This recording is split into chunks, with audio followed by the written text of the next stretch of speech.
If you had a jar, Yes. a full-on mason jar, how long would it take you to fill it with cum? Like a normal mason jar? Yeah. Like a week. It's been a minute. It has. Because I've Kevin been working. is a full-on businessman now. Oh, I'm That's a true. fucking idiot. Oh, fuck. Can you close that door? We're slinging tent. We're making some hot tent.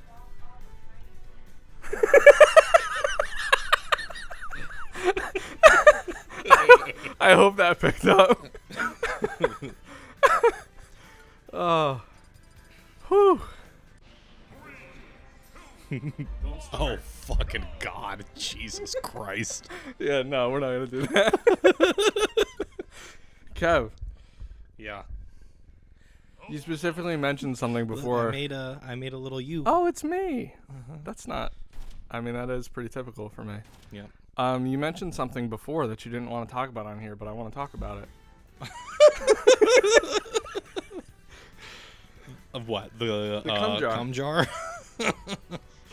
Okay. I read this thing on Reddit. Mm-hmm. It's a post by a woman who discovered that as she was cleaning the kitchen one day, in the back of the cabinet under her sink, like clearly intentionally hidden, was like a mason jar that was half filled with cum. And she was disgusted and threw it away, thought that it might be her son's, but it turned out to be her husband's. And, Wait, you failed to mention that before. She thought it might be her son's? Oh, yeah. Turned out to be her husband's, and when she confronted him about this, or when he confronted her, rather, he's like, "Where the fuck is my cum jar?" She's like, "I threw that away." Did he say it like? Did he say it like Seth Rogen? Yeah. Where the fuck is my cum jar? Where's my?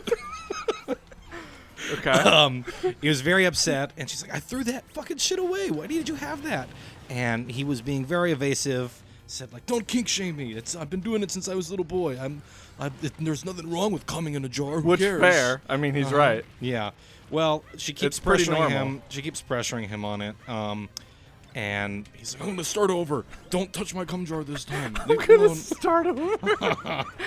She's like, "No, why can't you just come into like a tissue, like a normal fucking person?" And he refused. Turns out the real kink was he was secretly feeding her his cum, like banging it into her pancakes like once a week and stuff. And that's like how he got off, was his wife unknowingly eating his cum, which is incredibly disturbing and rapey. Which is why I wasn't going to bring it up here, but Luke loves talk. Because Kevin specifically didn't want me to say this. What's the problem? Yeah. Yep. Because he doesn't want to be associated with me approving behavior like that. Mm-hmm. But the only reason That's I approve true. behavior like that is because, like, Who the fuck are there only I don't assist know. trophies on? What the fuck is this? God damn it. That, fucking A. Jesus shit. Oh, I have something. Fuck, now you got an assist trophy. God damn it. I hate when you get shit that you want. Yeah, well, Anyways, yeah, it's not cool. You should not secretly come in a jar for, like, your whole are life. you fucking serious? And then, All right. this is Get 'em. bullshit. I fucking hate this game. Oh, come on. It's ridiculous.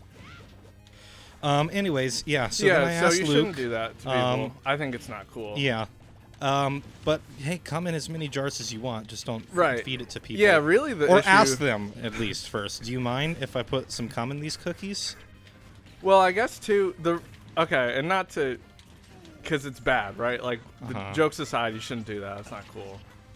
Unless it's like your brother, then it's fine. But what I was going to say is, I feel like the problem here is not... This is fucking bullshit. You're the one who... You picked these items. No, I did not. This is you picked him out, and you only picked assist trophies. It appears. We're changing the rules after this. I definitely think you'd pick these items.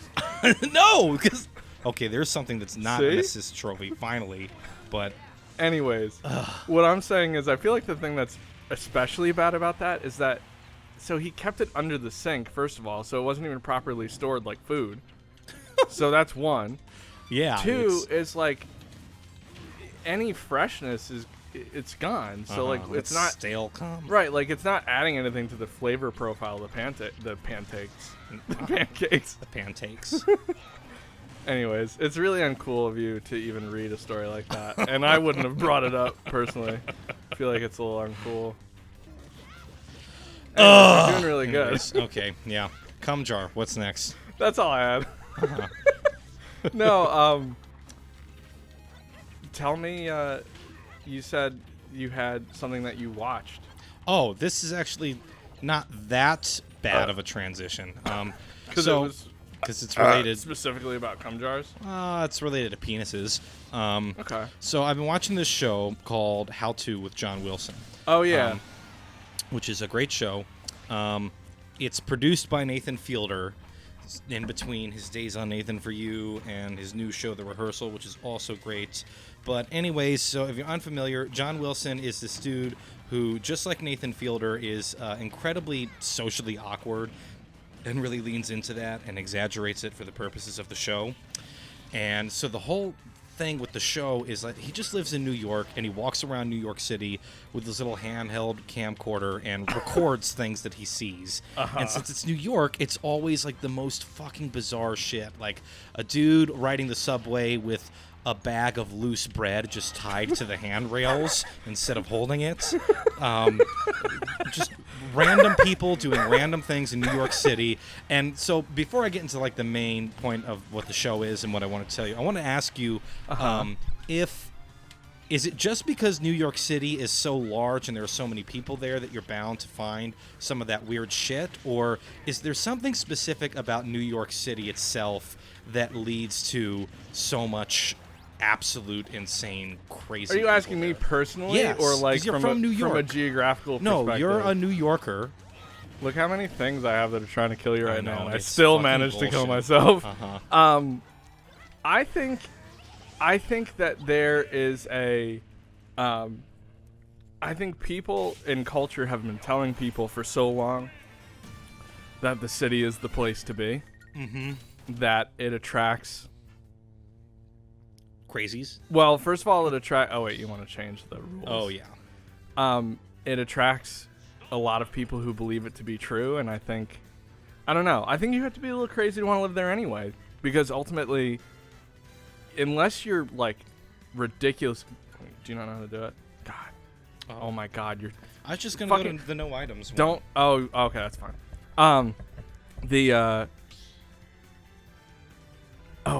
Oh right, New York.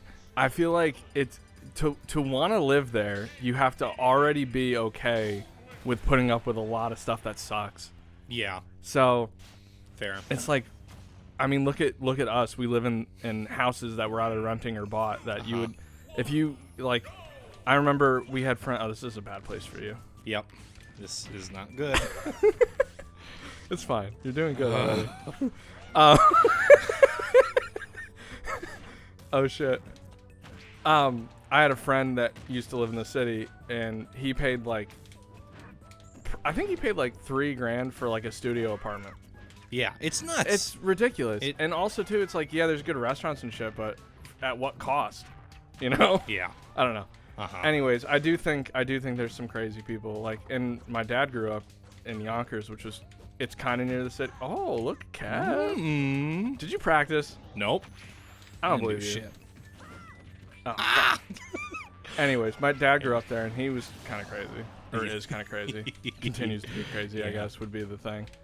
Well, anyways, so this show, How To with John Wilson, is like, each episode is loosely based around this, like, how-to topic. Like, how to cook the perfect risotto, how to put up scaffolding, how to make small talk, things like that. And it's just, he, like, creates a narrative by stringing together the footage he's collected and then, like, narrating it with the steps. That's just based on his very specific experience trying to do these things, which are obviously through the skewed lens of a very socially awkward person. Anyways, so that's what the show is. It's a really great show that's like finds a lot of like profoundness in the everyday and mundane, while also being really funny and bizarre. But I have to watch that in the new Nathan Fielder one. yes, oh definitely.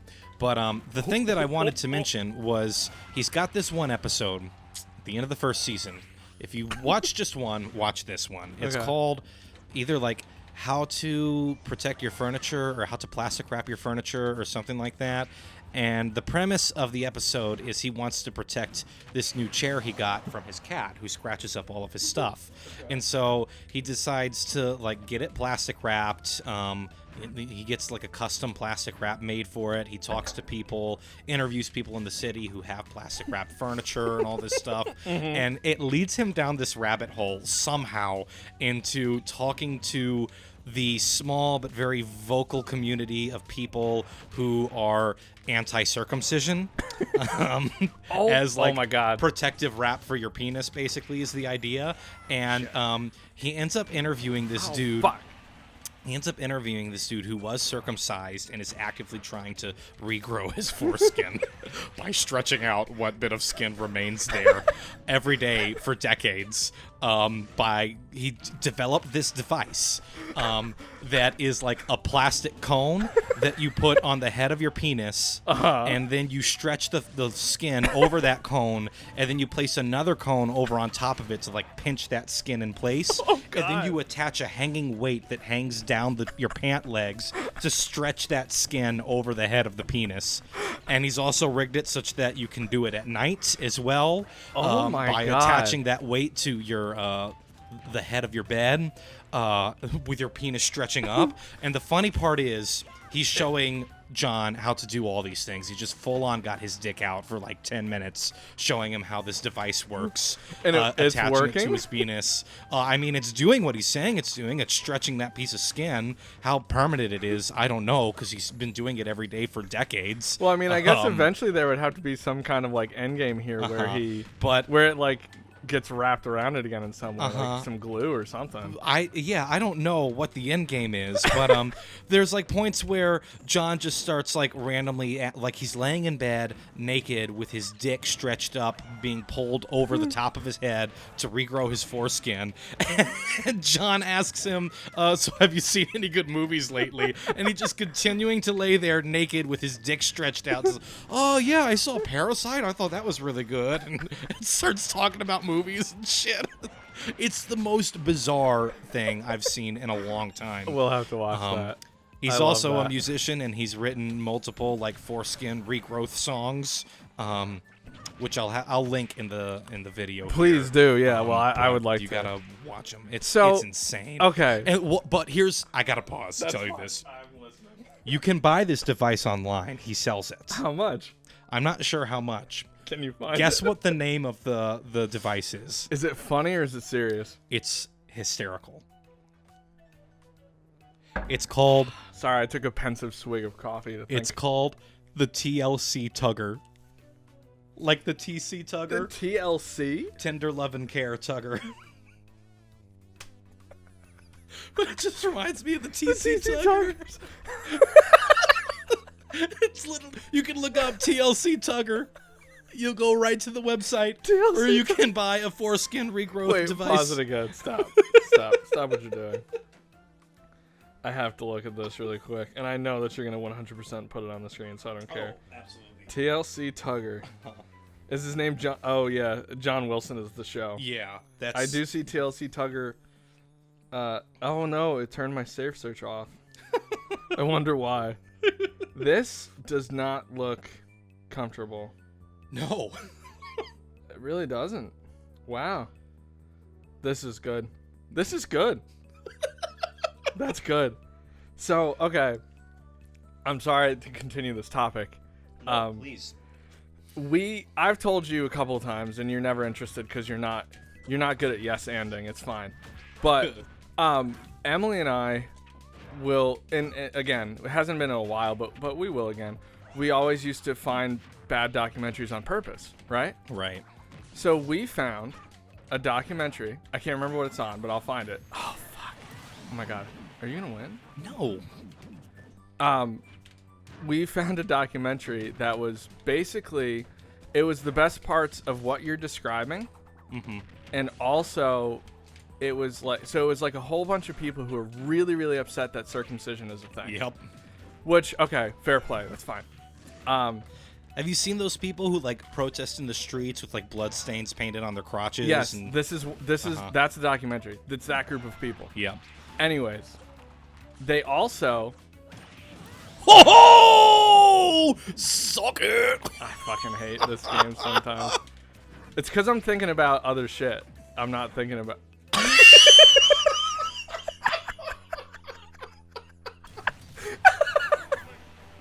It's because you tricked me. You talked about my favorite topic. Fucking okay. So this whole documentary is like this whole like families and this like whole organization that protest circumcision.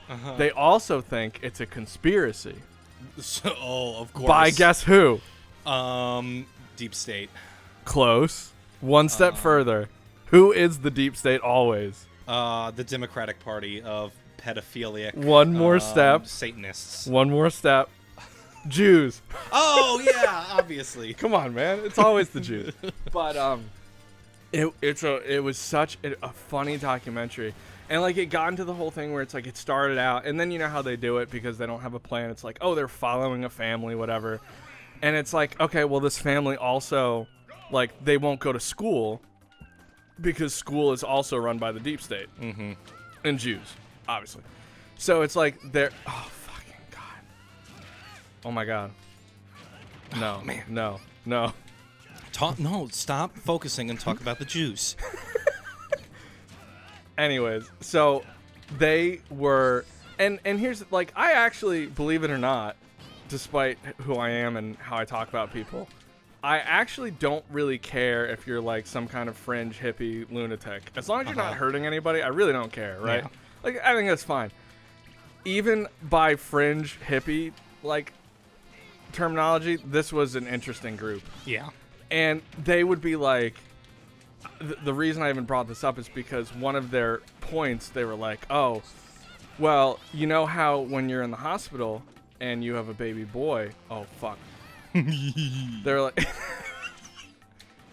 I have not played in a while, obviously, as you can tell. Aww. Otherwise, I would be absolutely wrecking you right now. Talk about your thing. They go, whatever it is you're talking about. They're like, oh, well, you know how they take baby boys to circumcise them away from their parents because they take them into like a secret room in the hospital where they can torture them and like cut off their, you know, chunks of their dick because babies know what's happening to them instinctively and will try to fight you, so they don't want the parents to see their newborn baby trying to fight. And I was like, are they implying that a newborn baby has the ability to fight off like a grown person trying to cut off a piece of its dick? And it was just the funniest thing to me. And they were so fixated on it, and they were like, you know, of course they interviewed like nurses, right? And they found one nurse who was like, I was in a whatever ward, maternity ward, and I witnessed doctors circumcising children, and it was the most violent thing like that's ever happened, and they scream like they're being killed. It's I was like, well, they fucking do that anyway, like that's whatever. That's what babies do. But anyways, I think that this guy's onto something, and nobody asked me if I wanted to be circumcised. You know, they just did it. Yeah. And now look at me. Oh my god, why are you good at this? Why are you good at this? We're tied. No, we're not. You just killed me. Oh. God damn it. I fucking hate this game. It's because I'm getting hot. If I lose, I'm mad. Oh my god. Anyways, circumcision. That whole like I didn't have the choice. I didn't have the choice to decide if I wanted to be circumcised or not. Is like it's something that they get to say about the things they don't like, but like when it comes to I didn't have the choice whether I wanted to be raised fucking Christian or not, then that's, you know. Oh, here we go. Now you're gonna be upset about this. Yeah. Okay. Did you ever see the thing? People at my job got really upset about this, even though it's objectively hilarious. There was a guy who I guess sued his parents because he was like, nobody consulted with me if I wanted to be born. And I was like, actually, honestly, like, fair play. What do you think about the dude who was the naked baby on the Nirvana Nevermind cover suing Nirvana for child pornography? I think he. How did that happen? I think he probably shouldn't have gone around like doing signings of it paid, if he was going to be upset about that. Yeah. Like a couple years later. Uh-huh. I feel like there was some sort of renewed interest in. There we go. This is what I'm expecting. Okay. There was some kind of renewed interest in Nirvana, and he was like, how can I cash in on this? Yeah, no, he seems like a fucking cunt. That's bullshit. Especially to, again, like, if the first thing he had ever said about it on record was like, that was kind of a bummer, I'd be like, okay, you know what? Maybe he has a point. But the fact that he enjoyed it he's got it tattooed on him. Oh, he does? Yeah, he has a tattoo of himself as a naked baby on it. On his like arm or some who shit. Doesn't? I have that tattooed, but it's a different baby. I don't know who it is. I meant who doesn't have a tattoo of themselves as a naked baby on them somewhere. Me. It's a different baby. I don't know. It's you. Anyways, yeah, naked babies, circumcision. I can't remember. Are you a Nirvana fan? Yeah, I guess. I mean, I'm not gonna wear one of their shirts. Ironically, when I didn't grow up listening to them, so I wouldn't be like.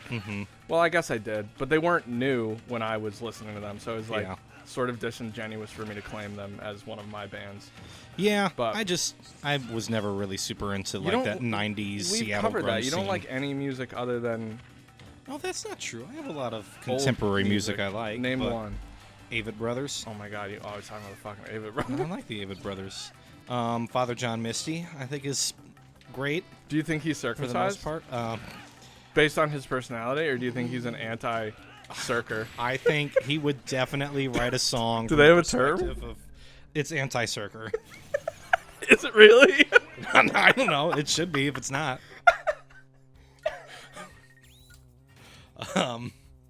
You were gonna say you think he'd write a song from the perspective of an anti-circer, or a force. Yeah, actually, no, that's a it. Discarded foreskin. From the perception of, or the perspective of a discarded foreskin, who is trying to make his way back home against all odds across the country to his owner, like a homeward bound type deal. And it's just kind of like slithering along. Yeah, like that'd a be little good. inchworm. That's what it does. Yeah. No, I don't know. I think if anybody... Oops, I didn't pick. I think if anybody is going to get circumcised, they should go like the whole way and do the thing where the rabbi like bites it off. Oh, was that a thing? That is a real thing, yeah. Orthodox. It's called a... Oh, fuck. I can't remember what it's called. That's not just me being anti-Semitic. That's a real thing that they do. Not all, but like it's a super Orthodox Jewish thing. Like Hasidic Jews do it. We don't need to talk about them again because I know your brother kind of. Your brother was pretty anti-Semitic about it, and I don't want to put you in that position where you're gonna feel awkward since he's your family, you know. Yep. Oh my God. So, Kevin's a bartender now. That's the other thing, and you love it. Yeah, it's a lot of fun. And I know we mentioned this briefly, but I want to know, like, because you have a very, first of all, adorable, and second of all, I think accurate, like romanticized view of being a bartender, where like you want like regulars and they come in and like a de facto therapist kind of thing. Well, it's funny you mentioned that because like that was my romanticized view of what bartending is based on like film and TV and stuff. And it's actually what both of the guys who own this bar, what they have experienced in their own histories being bartenders and what they have actively tried to foreclose from happening at their bar. Is that exact thing? Is that exact thing. Wait, like, why don't they like it? Because they're like, it's the worst thing in the world to like be at the beginning of an 8-hour shift and to see a person walk in who is a regular and is constantly complaining about the same bullshit stuff and just know, God, the next 3 hours are going to absolutely fucking suck. Which I'm like, okay, I guess I didn't think about it from that perspective. That's true. But that's fair. Like, if you got some old whiny white man who's whining about the libs, and you can't do anything but just nod along and listen, you know? Have you had people complain about the libs to you? No, not yet. But we actually But have you're looking had forward to it. a number of Karens already, and they're all old boomers who are telling us how we should be running the bar and feel entitled to let us know what don't they we're like? doing wrong. Well, there was one who I wasn't there for this, but they told me about it the next day. This lady came in and was like, I only like dark beers. Do you have any porters or stouts? I'm like, no, we don't really do that. I'm sorry. And was just being really obnoxious about that. Fucking A. Oh, this is not a good matchup for me. I forgot you can do that bullshit. Well, it's only if I have it, though. Yeah. You're fine. But see, look, now I can't do it. And so then she wanted to do flights and tasters and all this stuff. I'm like, we don't do that here. I'm sorry. If you don't like the beer, just bring it back. We'll get you a new one. And finally, she like orders a beer. But then they've got some friends from another brewery who are also brewers themselves are coming to visit and tour the brewery. And they do have a dark lager that's brewing in the back that's not ready to serve to the public yet, but is almost ready. So they give these other brewers a sample of it. And this lady sees this because they walk onto the floor afterwards, the front of house or whatever. Oh my God, I bet she was fucking furious. She was, and she asked them what they're drinking, and then she goes and demands to have one. And Will and Ryan, they're the names, they're the guys who own the bar and run it. They're like, I'm so sorry, ma'am. Didn't mean for you to see that, but like that beer's not ready yet. Those are our brewer friends. They understand where it's at in the fermentation process and whatnot, but we're just not ready to release it to the public yet. And she insisted on just having a taste, and they wouldn't give it to her. And so then she said, fine, I was going to leave a good review for this place, but now I'm going to have to change my tune. And I'll let you know, I have 2,000 Facebook followers, and I'm going to tell all of them never to come here. Are they and she all in literally Winston? posted on her Facebook later that night, lesser-known beer company can stay that way. And then all the comments are people from Winston going like, I like their beer. I think they're really great over there and stuff like that. Yeah, but here's the thing, though. You have to kind of give her credit for that. That's pretty good. It's just this old boomer who got upset that she didn't get exactly what she wanted, that the whole world didn't just cave no to her. can stay that way. Yeah. But anyways, oh my God, I love that. We've had a number of like, men and women in their 60s who are telling us what we're doing wrong, what we need to be doing differently. All It that does sort seem of like stuff. you're doing And some stuff wrong, though. Yeah. I mean, you wouldn't even give her. I mean, she had 2,000 Facebook friends. I feel like you probably should have No, considered it's that. like, did you watch much South Park at all? Were you into South Park growing up? Not huge, but when I was in college, they all were. So I saw a lot of it that way. There's an episode where like everyone in South Park becomes a Yelp reviewer and starts Yes, acting all. I did It's like exactly that one. like that. Like, I'm a Yelper. You need to cater exactly to everything that I want you to do for me. Stop jumping around. Stop killing me. No. Wow, that was embarrassing. But I do really enjoy working at this brewery. It's a lot of fun. I already make more money doing that than my Than anything else in your whole life. PhD stipend. So Well, and that was what I was going to ask too. Was have you had one of those people yet? Have you had somebody come in and want to be therapied on you? No, we do have some regulars who come in and they'll hang out by the bar.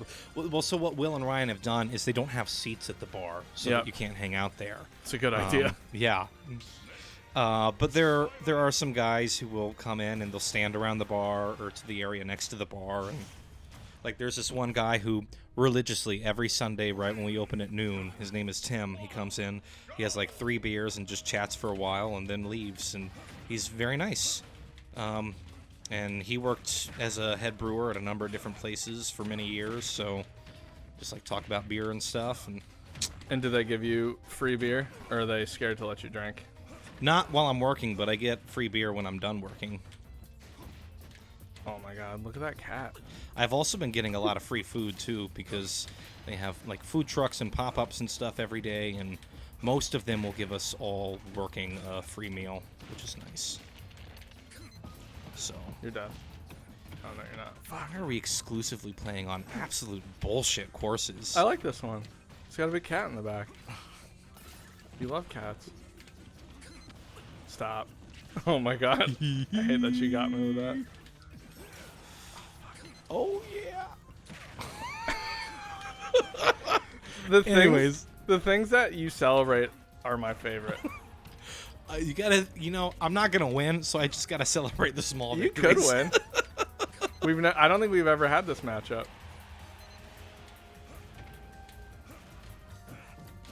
Oh no. Oh. Uh-oh.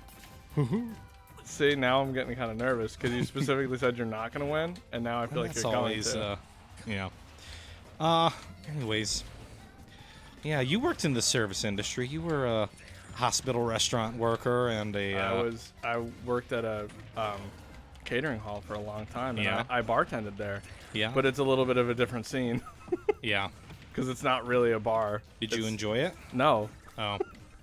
I was also like 15, so it was just getting yelled at by adults because they would be like, everything would be out no matter what, and if a party didn't have like an open bar, and they like a lot of parties just did beer and wine, and then they would see all the alcohol and they would be like, "Can I get a whatever?" And I was like, "Yeah, it's this much money," and they were like, "It's an open bar," and I was like, "No, it's not." They're like, "Yes, it is." And to have to explain to people who are already drunk that when somebody does an open bar and it's just beer and wine, that they don't get anything they want for free, Yeah. it was not a good time. But it's where I got my glowing personality, so it's fine. Yeah, I mean, fuck, I hate that. I wouldn't want to work in a restaurant ever because it's fucking impossible. Like, good for those people that can do it, and they should probably get paid more money, but that's Yeah. another story. Well, I mean, I pretty much think everyone should get paid more money. Except for doctors, because you don't believe in them. Yeah. What's the profession you don't believe in the most? Influencers. But that's what you are. That's what I aspire to be. I Oh, resent fuck. that which I am not. Yeah, that's true. I would give you that. We've talked about this on here at length, but I do hate like 8-year-olds that make like $1 million. It literally keeps me up at night. But it's fine. Hey, maybe you can become one of those parents who just like make their child do shit Like on play TikTok. with toys and then be like, yeah, that's the thing I don't get too. Is like I feel like of all people, kids would not want to watch that because they would be like, I can't play with it though. I'm watching some other motherfucker do it. Although I guess maybe they might not say motherfucker. You Kind of started kicking the Snake shit is out like of you. a real fucking bitch. Sorry, I shouldn't laugh. Oh, what the fuck just happened? What? Did you get hit by one of the things? No, I just walked off. Why? I just need to start over. Oh my god. Oh, I'll have to check. Oh wait, and then you. I'm sorry. You had another thing that you were really excited about. Oh, it was. It's a hypothetical. Well, maybe save it because this one's almost over. Yeah, sure. And instead, you can tell me about your favorite place that's not your house to keep your cum jar. Not my house. Yeah, you heard me.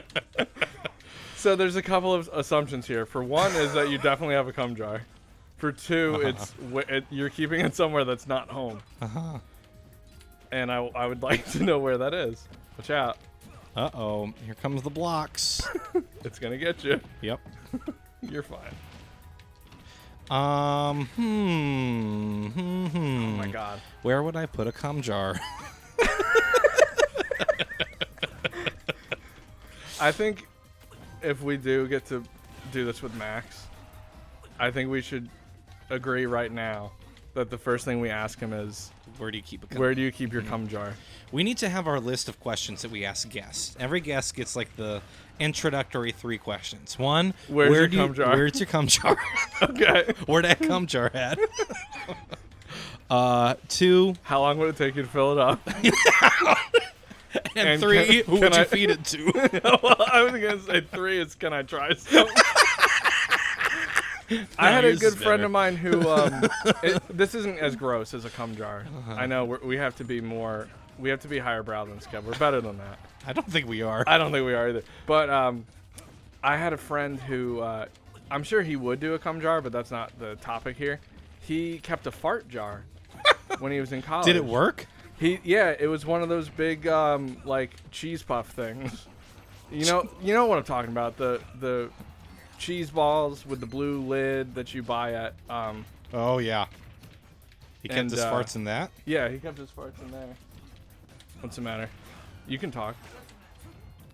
Did you just want to sling some content?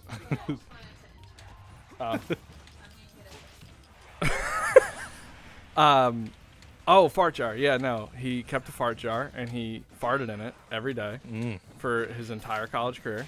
Mm-hmm. And at the end of his college career, he opened it on his friend, and it made him throw up. Oh, wonderful. Yeah. So I'm just saying, it's something. Throw up. Yeah. Years of work for one like barf prank. Yeah, but I mean, you'd be kind of proud of yourself, wouldn't you? Yeah, I would. That's pretty great. I've told you about the poop jar, right? What's the poop jar? The poop jar. I mean, well, besides the obvious. My buddy William and I were at this. Oh, it was back when I was still in my Jesus days, like senior year of high school. We went to this like Christian conference thing in Atlanta. Ooh. Yeah. And we were staying at this super nice hotel. It was like 30 floors high.